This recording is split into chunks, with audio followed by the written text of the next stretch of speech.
নবী জমি বিক্রি করবি না? বলে শোন, যদি বিক্রি করিস তো মন মাঙা দাম পাবি। উসমান, এই জমির দাম কত দিবেন আপনি?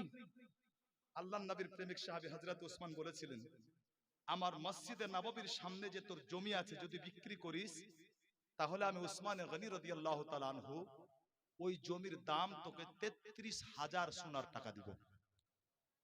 জোরে বলা যাবে না? ৩৩,০০০ স্বর্ণ মুদ্রা ওই সময়তে গোটা মদিনার মাঠকে কিনে নেওয়ার জন্য যথেষ্ট টাকা ছিল। হযরত উসমান বলতে আছেন ৩৩,০০০ শোনা মাত্র ইহুদির চোখ ছানা বড়া, উসমান এত টাকা? বলে আরে এ তো কি, আমি উসমান আমার নবীর প্রেম ও মহব্বতে আমার পুরো দৌলত আল্লাহর রাস্তায় বিলীন করে দিতে পারি। ৩৩,০০০ উসমান চল বিক্রি করে দিলাম। হযরত উসমান খুব খুশি, তার কারণ মসজিদে মুসল্লি ধরে না, মসজিদ ছোট পড়ে যাচ্ছে, আজ মসজিদের জন্য জায়গা কিনে নিয়েছেন, নবী খুশি হবে। উসমান জানেন যার উপরে নবী খুশি তার উপরে আল্লাহ খুশি, তার উপরে আল্লাহ রাজি।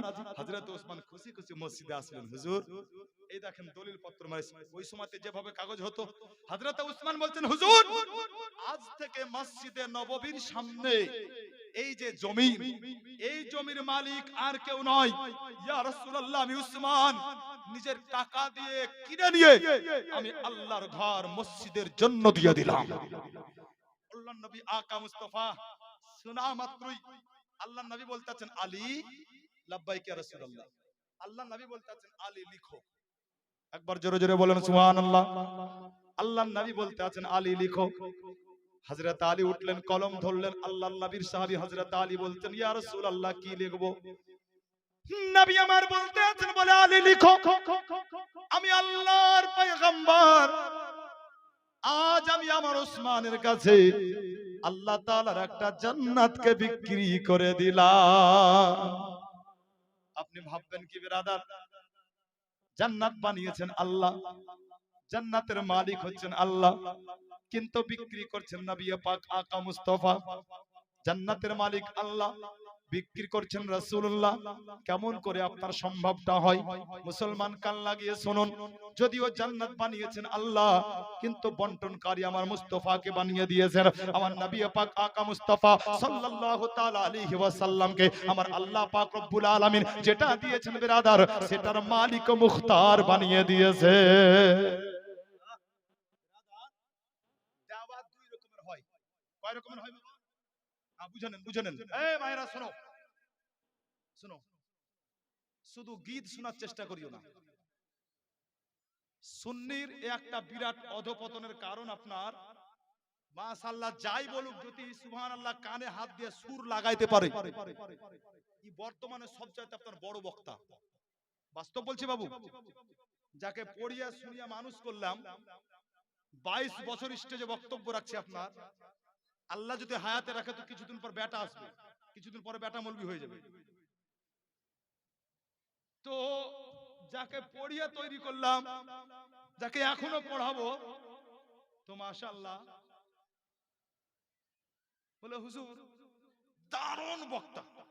আচ্ছা, বলে হুজুর ওয়াজ তো আপনিও করেন, কিন্তু হুজুর আপনার ছাত্র যা সুর হুজুর, ও আপনি ধারে কাছেও যাবেন না, পাত্তা পাবেন না। যদি প্ল্যাটফর্মের এই প্ল্যাটফর্মে আপনি ওয়াজ করেন আর ওই প্ল্যাটফর্মে ওয়াজ করে, তো শ্রোতা আপনি একটাও পাবেন না, ওই প্ল্যাটফর্মে সব চলে যাবে। আচ্ছা তাই নাকি? বলে হ্যাঁ ভাই, এতে লাভ কি? বলে হুজুর প্রচুর লাভ, গেলেই লোক আটে না। কিন্তু বিরাদার, লোক তো আটে না, জালসাই লোকের শেষ নাই, কিন্তু ইসলাহ কি হয়, উন্নতি কি হয়? মসজিদের উন্নতি কল্পে জালসা, এর পরও বক্তা আছে আসবে, বক্তব্য রাখবে, মসজিদের উন্নতি কল্পে জালসা দিবেন প্রাণ খুলে। কিন্তু বিরাদার এই জালসা থেকে যাওয়ার পরে 100 এর মধ্যে 98টা মানুষ ফজরের নামাজ কাজা করে বিছানায় কাটাবেন। ঠিক বললাম না? ঠিক বললাম? হানা বলেন না জি? ঠিক বললাম? খুব কষ্ট হবে বলতে আমি জানি। আল্লাহর কোরআন থেকে পড়েছিলাম মাউজু ছাড়া নামাজ করি না। আল্লাহর কোরআন 10 নম্বর পারা সূরা তাওবা, আল্লাহ তাআলার পবিত্র কোরআন 10 নম্বর পারা সূরা তাওবার 18 নম্বর আয়াতে আল্লাহ পাক বলেন, ইন্নামা ইয়ামুরু মাসাজিদাল্লাহ মান আমানা বিল্লাহি ওয়াল ইয়াউমিল আখির। আল্লাহর মসজিদ তো তারাই আবাদ করে যারা আল্লাহর উপরে এবং আখিরাতের উপরে ঈমান রাখে। আপনারা বলবেন, হুজুর এর উপরে তো আমরা ঈমান রাখি, আল্লাহর উপরে ঈমান এনেছি, আখিরাতের উপরে ঈমান রেখেছি। আখিরাত মানেন তো আপনারা নাকি এটার উপর? বলে তাহলে আমরা আবাদ করছি না, আগে চলুন। আল্লাহ বলছেন মসজিদ তারাই আবাদ করলো যারা আল্লাহর উপরে এবং আখিরাতের উপরে ঈমান রাখলো এবং তার সাথে যারা নামাজ কায়েম করলো এবং যাকাত প্রদান করলো। যদি হাকিকাত দেখেন তো এই দুটো জায়গা থেকে মুসলমান আজ অনেক পিছিয়ে। এক নামাজ থেকে, আর দুই আপনার যাকাত থেকে। জিএসটি কাটুক, দুনিয়ার জেলখানা থেকে ওকে বাঁচতে হবে যাতে গ্রেফতার না হয়, এর জন্য জিএসটি তো দিবে। কিন্তু আল্লাহ তাআলার ভয়াবহ জাহান্নাম থেকে নিজেকে বাঁচার কথা আপনি ভুলেই গিয়েছেন। যে যাকাতের মাল আপনার পেটে গেলে পারে জাহান্নামের আগুনে আপনাকে জ্বলতে হবে, পুড়তে হবে, এটা আপনি ভুলে গিয়েছেন। আজ এই যাকাতকে মুসলমান অনেকে ট্যাক্স মনে করে। এত কষ্ট করে উপার্জন করেছি, এত পয়সা লাগবে। আল্লাহু আকবার। মুসলমান কিন্তু মসজিদ তারাই আবাদ করলো যারা আল্লাহ এবং আখিরাতের উপরে ঈমানের সাথে সাথে যারা নামাজ এবং আপনার নামাজ কায়েম করলো এবং যাকাত প্রদান করলো। মুসলমান কখন আসলে নামাজের উপরে কথা বলে যাব। আজ আপনার বিরাদার একটু আগে বাড়ি মসজিদ সম্পর্কে আপনার আরেকটু আপনার আগে যাই। হে বিরাদার, আল্লাহ পাকের নবীর সাহাবী হযরত উসমান গনি রাদিয়াল্লাহু তাআলা আনহু, আল্লাহু আকবার, যেমনই আপনার বললেন হুজুর আজ থেকে মসজিদ নববীর সামনে যে জায়গা, এই জায়গাটা আর কেউ মালিক নয়, আল্লাহর ঘর, মসজিদের জন্য দিলাম। আল্লাহর নবী বলতে আছেন আলী লিখো। আলী বললেন হুজুর কি লিখবো? নবী পাক বলতে আছেন আলী লিখো, আমি আমার উসমানের কাছে আল্লাহর জান্নাতকে বিক্রি করে দিলাম। এই দেওয়া কয় রকমের হয় বলেছিলাম বাবু? দুই রকমের। কেমন বুঝানেন ভালো করে আপনার ভাষাতে। আপনার বাড়ির পাশাপাশি আপনার দুই ভাইয়ের বাড়ি আপনাদের। একদিন আপনার বাড়িতে প্রয়োজন পড়লো একটা হাতুড়ির, বাড়িতে নাই। আপনি আপনার ছেলেকে বলছেন যা তো তোর চাচার বাড়ি থেকে হাতুড়ি নিয়ে আয়। আপনার ছেলে গিয়েছে চাচার বাড়িতে, চাচা আব্বা পাঠালো হাতুড়িটা দাও। বলো ওইটা বারান্দায় আছে নিয়ে যা। তবে শোন, কাজ হয়ে গেলে কিন্তু দিয়ে যাবি। আচ্ছা, উনি এসছে, আপনার কাজ শেষ, আর দেওয়ার নাম কথা নেই, রেখে দিয়েছে। এবার আপনার দরকার পড়েছে, হাতুড়ি পাচ্ছেন না, বিবিকে গরম করে বলছেন হাতুড়ি কই? বলে কেন মনে নাই তোমার ভাতিজা নিয়ে গেছে, দিয়ে যায়নি? বলে না। এবার আপনি আপনার ছেলেকে বলছেন যা তোর চাচার বাড়িতে হাতুড়ি আছে জানিয়ে পাঠালেন। আপনার ছেলে গিয়েছে, বলে চাচা কই হাতুড়িটা দাও। এখন আপনার ভাই যদি বলে তোর বাপ আমাকে হাতুড়ি দিয়ে দিয়েছিল, আবার নিতে এসেছিস কেন? যা, হাতুড়ি দেওয়া হবে না। আচ্ছা, ন্যায় হবে না অন্যায় হবে? ইমানদারি বলেন, অন্যায় হবে না? দিয়েছিল তো বটে, কিন্তু কিছুক্ষণের জন্য দিয়েছিল তো বটে, কিন্তু কিছুক্ষণের জন্য। কাজ শেষ হলে আবার ফিরিয়ে দিতে হবে।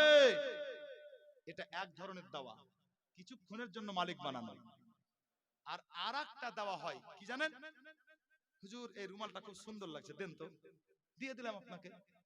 বেশ কিছুদিন পর এটাতে জালসাই যাব তো মুড়ে এই রুমালটা আমার চোখে পড়লো। কি জানেন? একটা বাচ্চা ছেলের হাতে রুমালটা আছে, আর ছেলেটা যা বের হচ্ছে নাক দিয়ে আপনার সুন্দর করে মুছামুছি করছে। এখন যদি আমি বলি রুমালটা তোর বাপকে দিয়েছিলাম, তোকে নয়, এ বলে যে তুই বাচ্চার হাত থেকে রুমাল কাড়ি। আচ্ছা, দৌলতপুরের মানুষ আমাকে ভালো বলবে না খারাপ বলবে? ইমানদারি বলেন, খারাপ বলবে না? তার কারণ বলে মৌলভী সাহেব রুমাল আপনার ছিল, কিন্তু আপনি ওকে দিয়েছিলেন, দিয়ে চলে গেছেন, দিয়ে দিয়েছেন। ও নিজেও ব্যবহার করতে পারে, বাচ্চাকেও দিতে পারে, বিটিকেও দিতে পারে, বিবিকেও দিতে পারে, ওর ইচ্ছা, তাই ওর ছেলেকে দিয়েছে। এটা আপনার নামা ঠিক হয়নি। মানে এটা ছিল আপনার, পুরাপুরি ভাবে আপনি দিয়ে দিয়েছেন, মালিক বানিয়ে দিয়েছেন ওকে, অতএব এ ঠিক হয়নি। হে বিরাদার, আল্লাহ তাআলার পবিত্র কোরআন উঠান।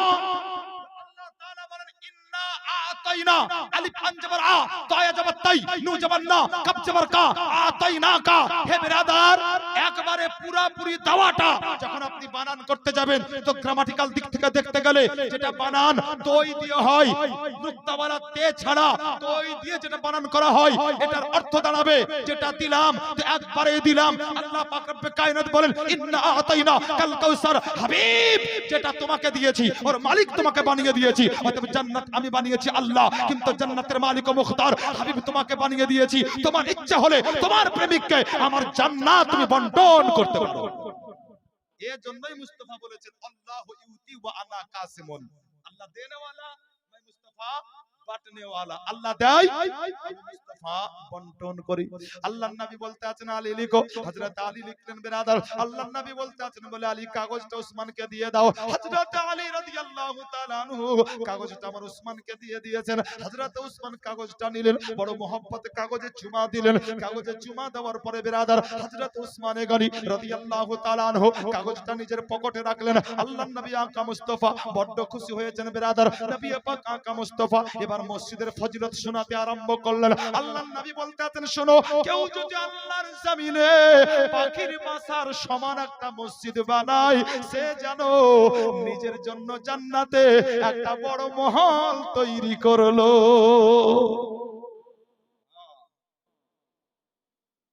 আসলে পাখির বাসার সমান কি কোনো মসজিদ দেখেছেন আপনারা? হয় না, তাই না বাবা? তাহলে হাদিসে বলা কেন? আলহামদুলিল্লাহ আপনাদের মসজিদে এসে নামাজ পড়লাম, দিল ঠান্ডা হয়ে গেল। খুবই সুন্দর মসজিদ বানিয়েছেন আপনারা। মসজিদে যেগুলো যেগুলো আপনার দরকার মাশাআল্লাহ সবই পরিপূর্ণ। কিন্তু নবী বলছেন কেউ যদি পাখির সমান বাসার সমান মসজিদ তৈরি করলো সে যেন নিজের জন্য জান্নাতে একটা মহল তৈরি করলো। বিষয়টা কিভাবে একটু কান লাগিয়ে শুনুন। যে ব্যক্তি মসজিদ তৈরি করলো যদিও পাখির বাসার সমান হয় সে যেন আপনার নিজের জন্য জান্নাতে মহল তৈরি করলো। কেন বলেছেন নবী? একটু আপনাকে আগে নিয়ে যাব। এই পৃথিবীতে আল্লাহ অনেক বাদশা পাঠিয়েছেন, তার মধ্যে আপনার একজন বাদশা, যে বাদশার নাম ছিল বাদশাহ হারুন আর রশিদ। বাদশাহ হারুন আর রশিদ এক সময়তে বলেছিলেন বলে শুনে নাও, হে আমার রাজ্যের মানুষ তোমরা কান খুলে শোনো, আমি বাদশাহ হারুন আর রশিদ আমি একটা আমার রাজ্যে সুন্দর করে মসজিদ তৈরি করব, কিন্তু এই মসজিদ তৈরি করতে আমি রাজকোষের পয়সাও খরচা করব না, আর এটাতে আমি কারো সহযোগিতাই নিব না, বরং আমি বাদশাহ হারুন আর রশিদ আমি নিজের টাকাতে আল্লাহর ঘর মসজিদ তৈরি করব। বাদশাহ হারুন আর রশিদ এই কথা বলার পরে মসজিদের কাজ আরম্ভ করলেন। মসজিদের কাজ আরম্ভ হলো, মসজিদ অল্প দিনের মধ্যে কমপ্লিট হয়ে গেল। বাদশাহ হারুন আর রশিদ বড় খুশি হয়েছেন বাবা, আল্লাহর শুকরিয়া আদায় করলেন। বলতে আছেন বলে আল্লাহ গো তুমি আমাকে তৌফিক দিয়েছো বলে আমি মসজিদ তৈরি করতে পারলাম। আল্লাহ হে রব্বে কায়নাত, আল্লাহ পাক রব্বে কায়নাত বড়ই প্রশংসা তোমার। আল্লাহু আকবার। বাদশাহ হারুন আর রশিদ আল্লাহর প্রশংসা করেন। মুসলমান একটা দুইটা দিন কাটতে কাটতে কিছুদিন কাটলো। একদিন বাদশাহ হারুন আর রশিদ ঘুমিয়ে আছেন, ঘুমন্ত অবস্থায় জানো আল্লাহর ফেরেশতার সঙ্গে আপনার মুলাকাত হলো। আল্লাহর ফেরেশতা বাদশাহ হারুন আর রশিদকে নিয়ে চললেন মুসলমান, একবারে আপনার আসমানি দুনিয়া ভেদ করে জান্নাতে প্রবেশ করেছেন ফেরেশতা। বাদশাহ হারুন আর রশিদ আল্লাহর জান্নাতকে দেখতে লাগলেন। আল্লাহর জান্নাতকে ঘুরে ঘুরে দেখতে দেখতে বিরাদার বাদশাহ হারুন আর রশিদ দেখতে আছেন জানো জান্নাতে একটা সুন্দর মহল, আর ওই সুন্দর মহলের মেন গেটে অন্য কারো নাম লেখা নাই, বরং বাদশাহ হারুন আর রশিদের নামটাই লেখা আছে। বাদশাহ হারুন আর রশিদ নামটা লেখা দেখে বলতে আছেন খোদার ফেরেশতা এই মহলটাতে আমার নাম লেখা কেন? যেমনই জিজ্ঞাসা করা জিবরিল ফেরেশতা বলেছিলেন বলে বাদশাহ আসলে এটা হচ্ছে ওই মহল, এটা হচ্ছে ওরই ফল। আপনি দুনিয়াতে একটা মসজিদ তৈরি করেছেন, আর নবী বলেছেন যে দুনিয়াতে পাখির বাসার সমান মসজিদ তৈরি করলো সে যেন জান্নাতে মহল তৈরি করলো। অতএব আপনি দুনিয়ায় মসজিদ তৈরি করেছেন, জান্নাতে আপনার জন্য মহল তৈরি হয়েছে। বাদশাহ হারুন আর রশিদ বড্ড খুশি হয়েছেন। এবারে বাদশাহ হারুন যেমনই আপনার নিজের বালাখানা থেকে বের হয়েছে, আর বালাখানা থেকে ওই মহল থেকে বের হওয়ার পরে যেমনই পাশে চোখ রেখেছেন বাবু, পাশে চোখ রাখা মাত্রই বাদশাহ হারুন দেখতে আছেন জানো আর একটা হুবহু ওই রকম আপনার একটা বালাখানা, যে বালাখানার মেন গেটে অন্য কারো নাম লেখা নাই, বরং তার রাজ্যের তার বাড়ির খুব কাছের একজন গরিব ব্যক্তির নাম মেন গেটে লেখা রয়েছে। বাদশাহ হারুনের মনে কৌতূহল জাগলো, কি ব্যাপার এই মহলটা তো ঠিক আমার মতোই মহল, আর এই মহলের মেন গেটে অন্য কারো নাম লেখা নাই, বরং এ তো আমার বাড়ির পাশে, আমার বাড়ির সামনে ওই গরিব দিনমজুর ব্যক্তির নাম লেখা আছে, বাদশাহ হারুন আর রশিদ। সকাল হওয়া মাত্র আপনার ওই লোকটাকে ডেকে পাঠালো, ভাই আপনি জীবনে নেকি কি করেছেন? ওই গরিব লোকটা বলতে আছে, হুজুর আমি উল্লেখযোগ্য কোন নেকি জীবনে করি নাই, উল্লেখযোগ্য কোন নেকি জীবনে করি নাই। বলে না, সত্য করে বলেন। এজন্যই আপনি সত্য করে বলুন, তার কারণ আমি জান্নাতে আপনার জন্য একটা মহল দেখে আসলাম। জোরে বলেন, জিমাবেন না বাবু, মহব্বতে বলেন সুবহানাল্লাহ। একবার সবাই হাত উঠিয়ে বলেন তো ইয়া রাসূলুল্লাহ। মাশাআল্লাহ। অতএব তুমি নেকি কি করেছো ভাই? হে আল্লাহর বান্দা, আল্লাহর ওয়াস্তা দিয়ে দোহাই দিয়ে জিজ্ঞাসা করে বলো। এক গরিব দিনমজুর বলেছিল, হুজুর আমার জীবনে উল্লেখযোগ্য নেকি একটাই, সেটা হচ্ছে এই কি যখন আপনি এলান করেছিলেন যে আপনি খোদার ঘর মসজিদ তৈরি করবেন, কিন্তু এই মসজিদে কাউরি অংশ, কাউকে হিস্সা নিতে, অংশ নিতে আপনি দিবেন না। আমি ওই সময়তে বলেছিলাম এটা অসম্ভব, আমার চোখের সামনে মসজিদ তৈরি হবে আর আমি এই মসজিদে কিছু দিতে পারবো না, অংশ গ্রহণ করতে পারবো না, এটা মানতেই পারি না। বলে হুজুর কিন্তু আপনার ভয়ে এটা আমি ফুটে বলতে পারি নাই, তাই নিয়াত করেছিলাম কি একদিন কাজ করব, সকাল থেকে কাজ করে সন্ধ্যা পর্যন্ত যত টাকা উপার্জন হবে ওই টাকাটাই ইট কিনবো, ওটা আল্লাহর ঘর মসজিদের জন্য দিব। হুজুর একদিন সারা দিন কাজ করলাম, যত টাকা উপার্জন করেছিলাম ওই টাকা দিয়ে ইট কিনে নিয়ে এসে চিন্তা করতে লাগলাম, যদি ইট আমি সরাসরি দিতে যাই তাহলে তো আপনি আমাকে শাস্তি দিবেন। অতএব কি করলাম, রাতের অন্ধকারে চুরি চুরি করে, চুপি চুপি করে আপনার যে ইটগুলো রাখা ছিল ওই ইটে আমার ওই ইটগুলো আমি মিশিয়ে দিয়েছিলাম। বলেন সুবহানাল্লাহ। উল্লেখযোগ্য আমার একটা নেকি, বাদশাহ হারুন আর রশিদ ও ব্যক্তিকে সিনার সঙ্গে জড়িয়ে ধরে বলেছিলেন, ভাই আল্লাহর নবী বলেছেন কেউ যদি পৃথিবীতে পাখির বাসার সমান মসজিদ তৈরি করে তার জন্য আল্লাহ জান্নাতে মহল দান করবেন। আসলে এর মানে হচ্ছে যদি আমি লক্ষ লক্ষ টাকা মসজিদের পিছনে খরচ করেছি কিন্তু তুমি জীবনের একটা দিনের মজুরি খরচ করেছো, মহল তোমারও যেমন মহল আমারও তেমন। জোরে বলা যাবে না? আরেকটু মহব্বতে বলেন না সুবহানাল্লাহ।